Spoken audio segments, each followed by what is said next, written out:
Hello class, welcome back बच्चों। तो प्यारे बच्चों, स्टार्ट करते हैं नया लेक्चर। बेटा आज पास्ट ईयर क्वेश्चन स्टार्ट कर रहे हैं हम रूरल डेवलपमेंट से। सर शुरू आज होगा, खत्म आज होगा। ठीक है जी, 4 दिन में चैप्टर खत्म हो जाएगा। आज ही शुरू करके मैं खत्म कर दूंगा, कुछ रहना नहीं चाहिए, स्पीड बनाकर रखना। एक बात और बेटा, 3 ही टॉपिक हैं जिनसे पेपर बार बार बार बार रिपीट हो रहा है। 3 ही टॉपिक हैं। ठीक है जी। सबसे पहला टॉपिक सेल्फ हेल्प ग्रुप और माइक्रो क्रेडिट प्रोग्राम। देख लेना, अभी दिखाता हूँ कितनी बार क्वेश्चन है।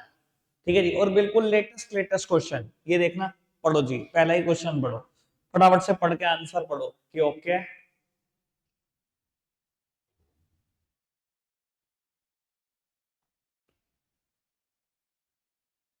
डन। आगे बढ़ सकते हैं, चलो जी। नेक्स्ट वन पढ़ना, dash is a apex institution. Option देख के ही पता लग जाएगा नाबार्ड की बात चल रही है। ठीक है, आगे बढ़ जाओ। थर्ड वन, कहने की बात ही नहीं है, micro credit programme, self help group. Fourth one, identify which of the following is the source of non institutional credit, money lender या लैंडलॉर्ड। दो ही आंसर हो सकते थे, मनी लैंडर ऑप्शन में वही आंसर। फिफ्थ क्वेश्चन थोड़ा सा देख लेना अच्छे से, distribution of outstanding loan of cultivator house holds, और यहाँ कुछ डेटा है, पहले रिक्वायरमेंट पढ़ लेते हैं।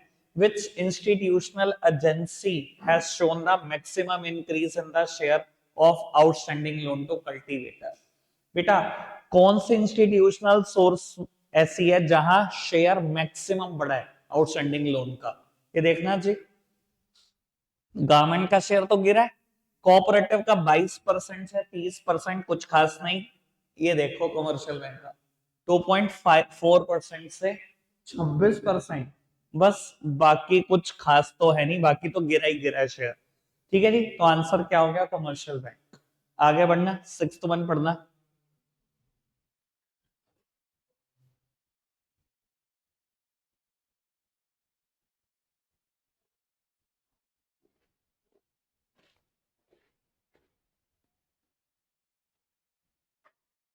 ठीक है जी, सिक्स्थ डन। आगे बढ़ जाए, सेवेंथ वन पढ़ते हैं जी। Rural development in India is a core element of overall development of the nation. बेटा अगर ये क्यों या कैसे का आंसर कर दे, फिलहाल ये स्टेटमेंट तो बिल्कुल ठीक है, रूरल डेवलपमेंट इंडिया की कोर है। अगर रूरल डेवलपमेंट होगी तो इंडिया की ओवरऑल डेवलपमेंट होगी। अगर क्यों या कैसे का आंसर मिल गया तो आंसर है ये। ठीक है जी। बाबू कहता है more than 2/3 of the India population depend upon agriculture. बात बिल्कुल ठीक है, क्यों का आंसर भी है ये। क्यों रूरल डेवलपमेंट करने से इंडिया की ओवरऑल डेवलपमेंट होगी? क्योंकि 2/3 पॉपुलेशन डिपेंड कर रही है भैया एग्रीकल्चर में। ठीक है ना जी, तो आंसर ए होना चाहिए। आगे बढ़ना जी, नेक्स्ट वन पढ़ना। ये तो पढ़ते ही समझ में आ जाएगा।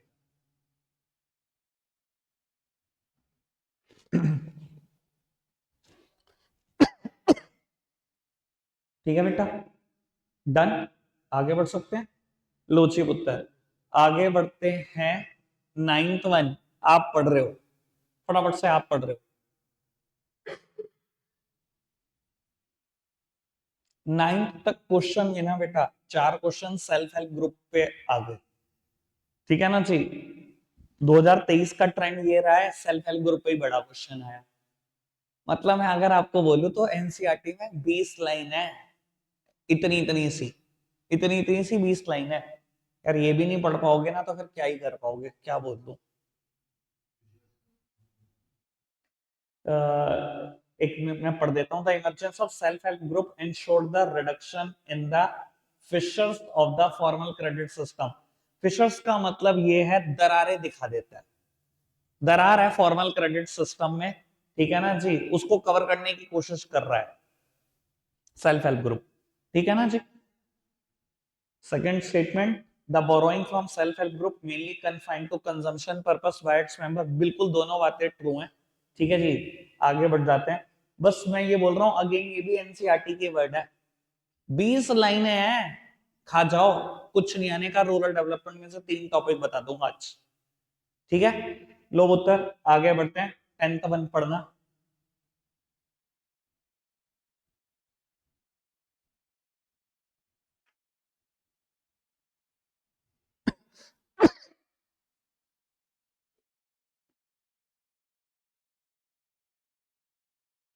डन।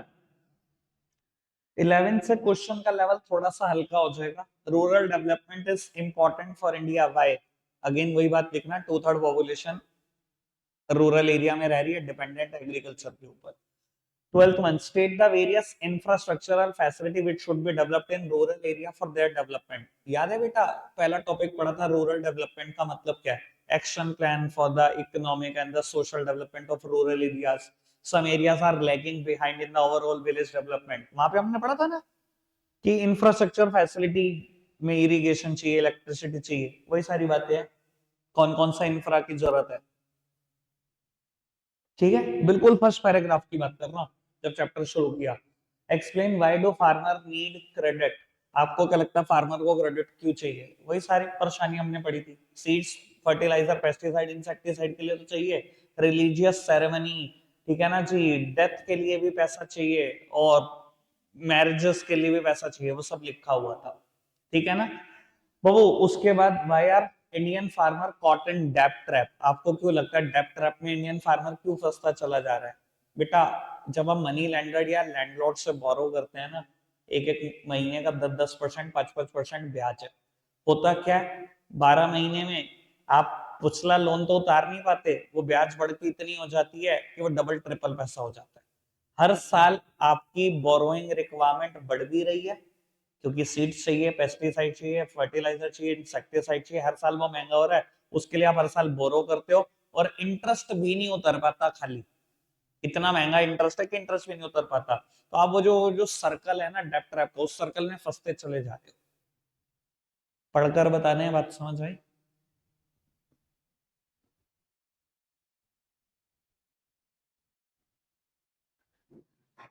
ठीक है जी, बढ़ सकते हैं आगे।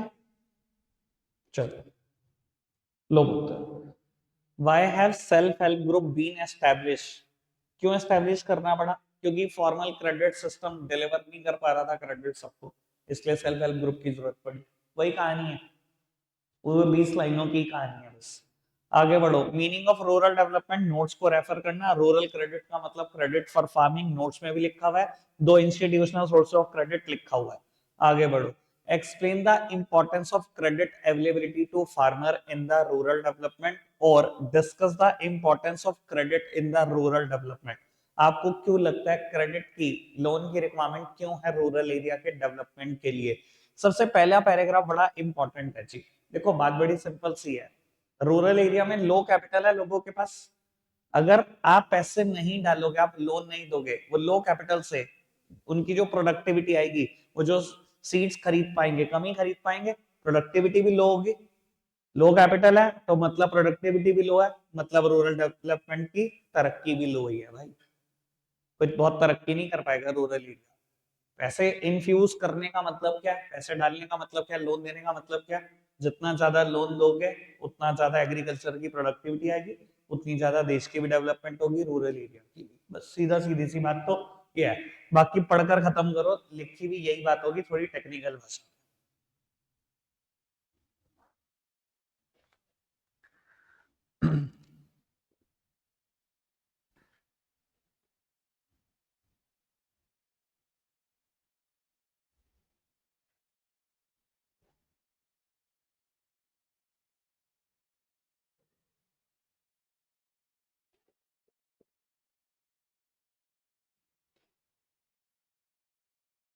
ठीक है, ये लो 2023 का क्वेश्चन, बड़ा भी।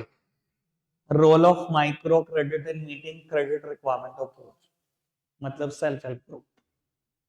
ठीक है, अब 2023 का क्वेश्चन है, ट्रेंड तो पता लग ही रहा होगा किस तरफ चल रहा है। तो वो उसके बाद नेक्स्ट क्वेश्चन है, critically evaluate the role of rural banking system in the process of rural development in India. Sir, उस दिन हमने इवैल्यूएट किया था ना रूरल बैंकिंग को। इधर देखना, वही दोनों पॉइंट लिखना है, ये नहीं लिखने बेटा जो लिखे हुए।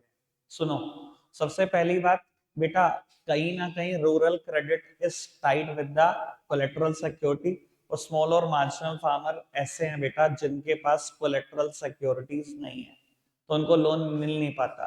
दूसरी बात यह है कि बेटा गवर्नमेंट भी बहुत रिलैक्सेशन शो करती है रिकवरी ऑफ लोन में। अगर गवर्नमेंट रिलैक्स रहती है तो भैया कई अरबों रुपए एनपीए है। यही तो इवैल्यूएशन किया था हमने, ठीक है ना जी, नोट्स में भी यही दोनों बातें लिखी हुई हैं। आगे बढ़ना, state any 3 challenges facing rural development in India. मैंने लिखा जी चैप्टर में हमने यही पढ़ा, पूरे चैप्टर में क्या पढ़ा हमने, पूरे चैप्टर में कौन से 3 चैलेंज है। मैंने आपको कहा था पहले ही पैराग्राफ में, लिख के तो बहुत सारे चैलेंज हुए हैं, पर 2 ही टॉपिक पूरे चैप्टर में पढ़ाई जाएंगे आपको। क्या क्या पढ़ाया गया आपको, रूरल क्रेडिट या एग्रीकल्चर क्रेडिट और एग्रीकल्चर मार्केटिंग। और उसके बाद जो परेशानी है वो ये है एग्रीकल्चर डाइवर्सिफिकेशन, कि बाहर निकलो, नॉन फार्म एक्टिविटीज में लगो। ये 3 ही तो परेशानी है, ठीक है ना जी।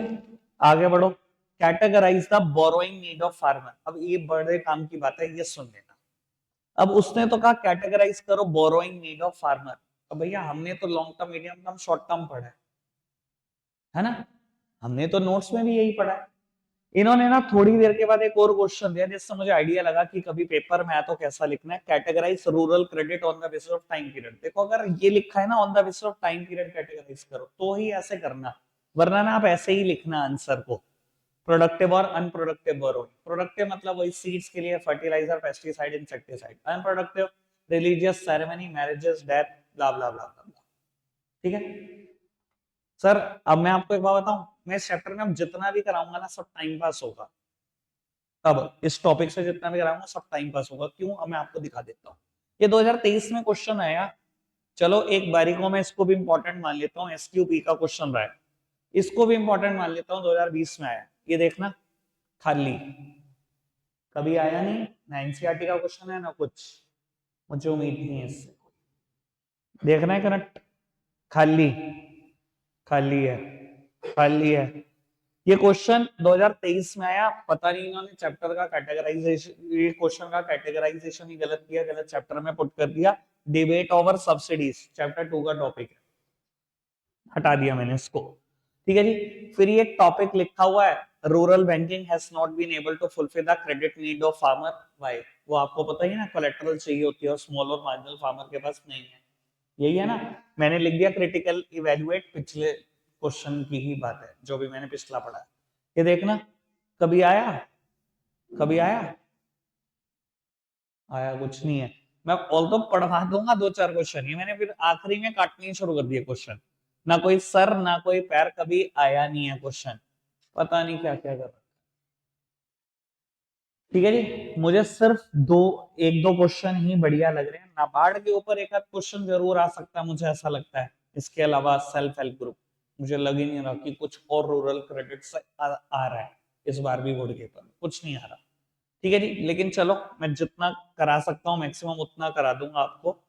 बेटा कहता है एक्सप्लेन हाउ केसीसी, किसान credit card, fulfil the credit need of rural population. आपको ये आइडिया है किसान क्रेडिट कार्ड कैसे मिलता है? चलो मैं बता देता हूँ। ये बेटा इस चीज पर मिलता है किसान क्रेडिट कार्ड कि आपके पास कितने बीघा जमीन है, ठीक है जी, उस हिसाब से लिमिट है। मान लो मैं कहता हूँ, सरकार ने ऐसा डिसाइड किया हुआ, ऑल्दो मेरे को एक्चुअली में नहीं पता, कि अगर 1 बीघा जमीन है तो 10,000 रुपए का केसीसी इशू हो जाएगा। 10,000 रुपए की लिमिट होगी किसान क्रेडिट कार्ड की। 2 बीघा है तो 20,000, 3 बीघा है तो 30,000, ऐसे है। मैक्सिमम लिमिट ये 3 लाख रुपए की थी। अभी जब बजट आया 1 तारीख को, तो बजट में आ गया इस लिमिट को सरकार बढ़ाकर 5 लाख कर दी। मैक्सिमम 3 लाख का, अब मैक्सिमम 5 लाख हो गया। ठीक है जी, समझ में आई बात। क्या कर सकते हैं किसान, इससे नगद पैसा निकाल सकते हैं इस क्रेडिट कार्ड से। नॉर्मली कोई और क्रेडिट कार्ड पे नगद पैसा नहीं निकलता, आप ट्रांजेक्शन कर सकते हो। मैंने पेट्रोल डलवाना है, मैं स्वाइप कर सकता हूँ, मैं क्रेडिट कार्ड से नगद नहीं निकाल सकता पैसा। बहुत सारे क्रेडिट कार्ड में ऐसे रिस्ट्रिक्शन है, किसान क्रेडिट कार्ड में ऐसी कोई रिस्ट्रिक्शन नहीं है। नगद पैसा निकाल सकते हो, सीड्स खरीद सकते हो, फर्टिलाइजर, पेस्टिसाइड, इंसेक्टिसाइड, और जब मर्जी उतारो। और मैं आपको बता देता हूँ, अंधाधुन किसान क्रेडिट के पैसे एनपीए हुए थे, अंधाधुन, कोई वापसी नहीं कर रहा था कोई भी। एक टाइम इतना खतरनाक देखा है इंडिया ने, यहाँ बहुत एनपीए होता है। ठीक है, अब बताओ, मुझे लगता ही नहीं है कि कभी आएगा, पर मैंने बता दिया आपको जरूर, मुझे कभी नहीं लगता ही आएगा। आगे बढ़ जाओ, function of corporate credit cooperative society, note से पढ़ लेना जितना पढ़ाया हुआ है। आया कभी नहीं है, कभी आएगा भी नहीं। ब्रीफ नोट ऑन सांसद आदर्श ग्राम योजना, मैं इसके बारे में बता जरूर देता हूँ, अगेन पढ़वा भी दूंगा। ये इसलिए फेमस हुई थी बेटा, मोदी जी ने ना पार्लियामेंट में कहा, 2014 में बनी, मोदी जी आ गए थे पावर में, जून और जुलाई में आ गए थे उन्होंने। अक्टूबर 2014 में 3-4 महीने के बाद ये स्कीम निकाल दी थी।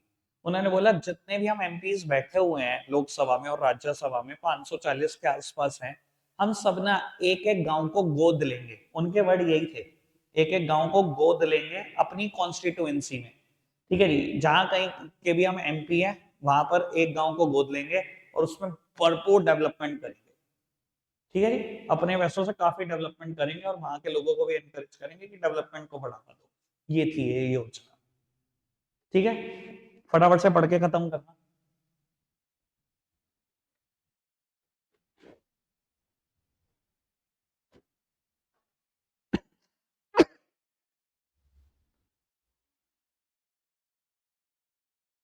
बढ़ जाएंगे, चलो जी। बाकी बातें मैं आगे बढ़ा रहा हूँ, कुछ पढ़ाना है तो पढ़ा दो। ये जी, discuss the role of rural banking system in the process of rural development in India. Rural banking का क्या रोल रहा है डेवलपमेंट में। ठीक है जी, पढ़ देते हैं। और इसके अलावा आया critically evaluate the role of rural banking. जब इवैल्यूएट करना होता है ना तो पॉजिटिव भी लिखे जाते हैं और नेगेटिव भी, कि रूरल बैंकिंग ने अच्छा क्या किया और अभी भी क्या कमी चल रही है। बाबू अच्छा क्या किया एक बार ये पढ़ना, इन्होंने क्या लिखा। भैया रूरल बैंकिंग है, फार्मिंग एक्टिविटी के लिए भी लोन दे रही है, नॉन फार्मिंग के लिए भी दे रही है, बढ़ावा मिल रहा है। सेल्फ एम्प्लॉयमेंट के लिए भी लोन दे रही है, नौकरी के लिए भी दे रही है, बढ़ावा मिल रहा है। ठीक है जी, आपकी वजह से आउटपुट इतना बढ़ गया कि हमें बफर मेंटेन कर पा रहे हैं। ठीक है जी, सेल्फ सफिशिएंट हो गया, बढ़ा चढ़ा के बातें लिखनी हो गया, यही है बस बढ़ावा देने वाली बात। ठीक है, आगे बढ़े। लिमिटेशन पढ़ना चाहिए, क्या दिक्कतें हैं रूरल बैंकिंग में। वही है ना, स्मॉल और मार्जिनल फार्मर छूट जाते होंगे क्योंकि आपके पास कोलेट्रल नहीं होती। इसके अलावा लोनों की रिकवरी नहीं हो पाती फार्मर से। किसान क्रेडिट कार्ड इशू तो होते हैं, कैश निकलता रहता है, कभी उनकी रिकवरी नहीं हो पाती। ये सब परेशानी आज भी। पढ़ के खत्म करो एक बार फटाफट से लिमिटेशन।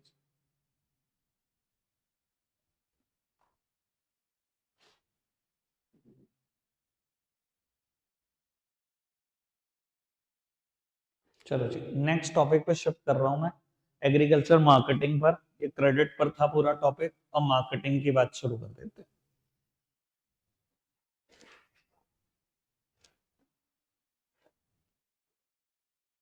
बेटा फर्स्ट क्वेश्चन है, ऑल्दो बी कीपिंग को प्रेजेंट करना चाहा इन्होंने, अब जितनी अच्छी पिक्चर वो बना सके इतनी अच्छी पिक्चर बनाई। आगे क्वेश्चन आया, पढ़ना।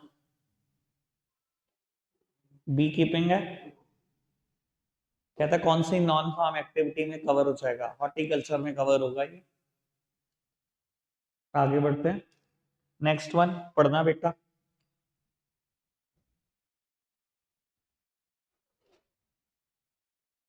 एग्रीकल्चर मार्केटिंग में क्या सिर्फ ट्रांसपोर्टेशन आता है। कौन सा statement, from sowing till the final sale of product, जितनी भी एक्टिविटी है सब एग्रीकल्चर मार्केटिंग। पढ़ना चाहिए नेक्स्ट वन।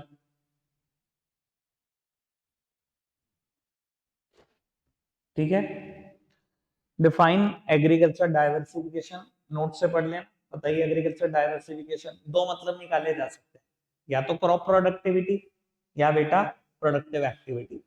ठीक है जी, या तो सिंगल क्रॉपिंग से मल्टी क्रॉपिंग पे शिफ्ट हो जाओ, या वन स्पेशलाइज्ड क्रॉप से क्रॉप रोटेशन करो। ये तो प्रोडक्टिविटी की बात होती है ना। और अदर प्रोडक्टिव एक्टिविटी की अगर मैं बात करूं तो नॉन फार्म एक्टिविटी पे जाओ, वही एनिमल हस्बेंड्री, फिशरीज और हॉर्टिकल्चर, ब्ला ब्ला ब्ला। लो उत्तर, नेक्स्ट वन आप पढ़ रहे हैं, फटाफट से पढ़ के खत्म करो। फिफ्थ और सिक्स दोनों कर रहे हैं बेटा। डन, दोनों क्वेश्चन। बाबू स्टेटमेंट फॉल्स पूछी गई थी वो तो पता ही है, हॉर्टिकल्चर कोई फूड ग्रेन को स्टोर करना और डिस्ट्रीब्यूट करना थोड़ी है, ये तो फ्रूट्स वेजिटेबल और फ्लावर्स का प्रोडक्शन करना है। ठीक है, आगे बढ़ते हैं। Incorrect statement from the following, again फटाफट से चूज करो इनकरेक्ट क्या है, जल्दी से पढ़ना।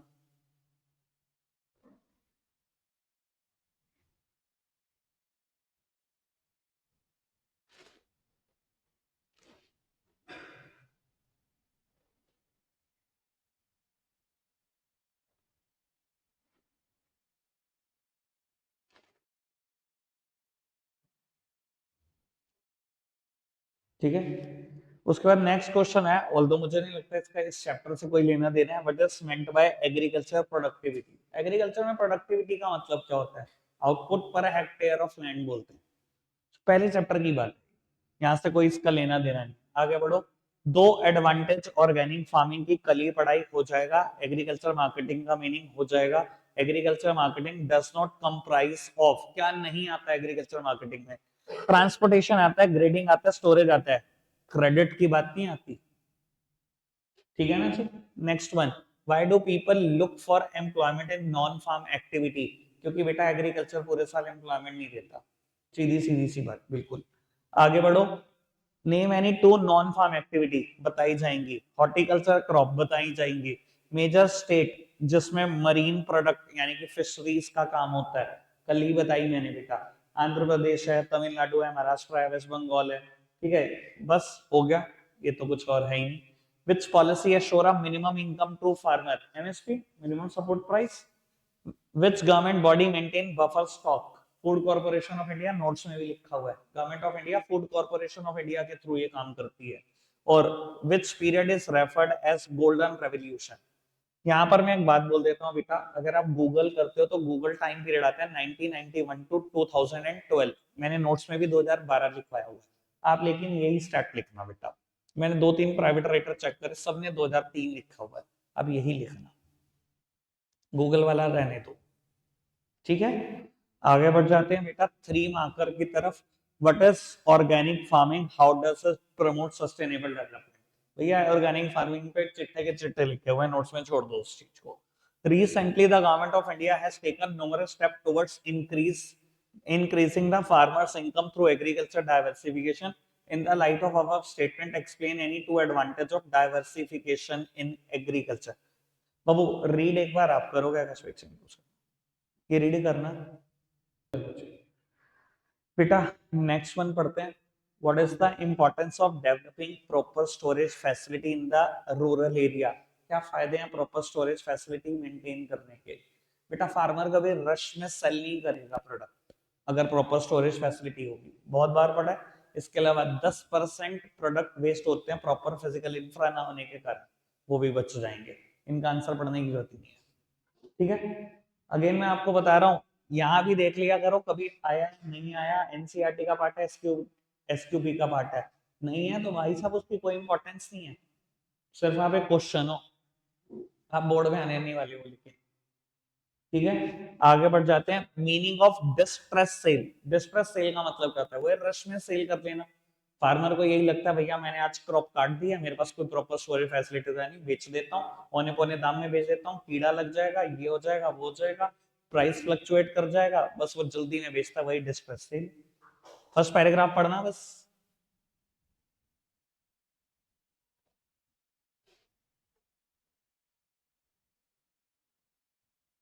ठीक,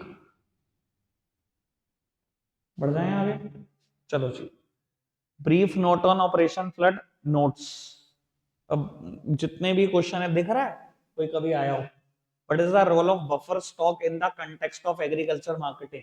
बेटा सरकार फूड कॉर्पोरेशन ऑफ इंडिया की तरफ बफर मेंटेन करती है, मेन टारगेट क्या है बाबू? मार्केट में प्राइस फ्लक्चुएशंस को रोकना। इतना स्टॉक सरकार इकट्ठा कर लेती है कि कोई कोशिश करे ना मैं हद से ज्यादा प्राइस बढ़ा दूं तो बढ़ा ना पाए, सरकार सप्लाई कर देगी, किसी को बढ़ाने नहीं देगी प्राइस। इसके अलावा कभी कोई नेचुरल कैलामिटी आई तो उसी बफर स्टॉक से सप्लाई कर दिया जाएगा फ्री ऑफ कॉस्ट वो सामान। ठीक है, आगे बढ़ सकते हैं। ये क्वेश्चन थोड़ा सा काम का है। Has globalization helped the farmer in marketing their produce and raising their standard of living? क्या लगता है आपको, ग्लोबलाइजेशन की वजह से फार्मर की कुछ कंडीशन सुधरी? सुधरी है। दो तीन बातें मेरी तरफ देखना तो मैं समझाऊं। बेटा जब ग्लोबलाइजेशन हुआ, एक तो मार्केट टेरिटरी आपके लिए बहुत बढ़ गई, सिर्फ इंडिया नहीं है, आप अपनी प्रोड्यूस को कहीं भी बेच सकते हैं। दूसरी बात बेटा, ग्लोबलाइजेशन के बाद बहुत सारी मल्टीनेशनल कंपनी ने इंडियन मार्केट में एंटर किया, जिसमें से बहुत सारे फूड चेन्स भी हैं। जब ये एंटर करती हैं, किसी ना किसी इंडियन फार्मर से इनको कॉन्ट्रैक्ट करना पड़ता है कि आप इस पर्टिकुलर क्वालिटी का प्रोडक्ट मुझे दे दो at a pre determined price, price आज ही तय कर लेते हैं और इतनी क्वांटिटी में आपसे खरीदूंगा। अब भैया फार्मर की कंडीशन इन चीजों से सुधरी तो रही है? अगर मैकडी भैया आलू तो कहीं से लेता ही होगा बेस्ट क्वालिटी के, देने वाला कोई किसान ही होगा। तो भैया कमा तो रही हो। या केएफसी की बात करो, चलो छोड़ो, बात नहीं करते, बर्गर किंग की करो, ठीक है ना, उसी जगह पे रहते हैं जहां पर हम है, ठीक है, बर्गर किंग की बात करो। सर कहीं से तो खरीद ही रहा होगा ना आलू, कहीं से तो वेजिटेबल्स खरीद ही रहा होगा ना बेस्ट क्वालिटी की, ठीक है ना जी। या सबवे की बात करो, इतनी सारी वेजिटेबल्स लगाते हैं सर, कहीं से तो खरीद रहे हैं ना। और आप देखते हो उनकी वेजिटेबल कितनी फ्रेश होती है, कितनी बेस्ट क्वालिटी की होती है। तो सर किसी ने फार्मर ने तो सप्लाई की है, उनकी कंडीशन तो सुधर ही नहीं है ना। एक बार फटाफट से पढ़ दें सर इस टॉपिक को, जल्दी से स्पीड बढ़ाओ। रखते हैं आज के लिए इतना ही है प्यारे बच्चों, थोड़ा सा पोर्शन रह गया, 7-8 मिनट का ही गया है, पर वो कल करेंगे बीएसटी के बैच का टाइम। Bye bye.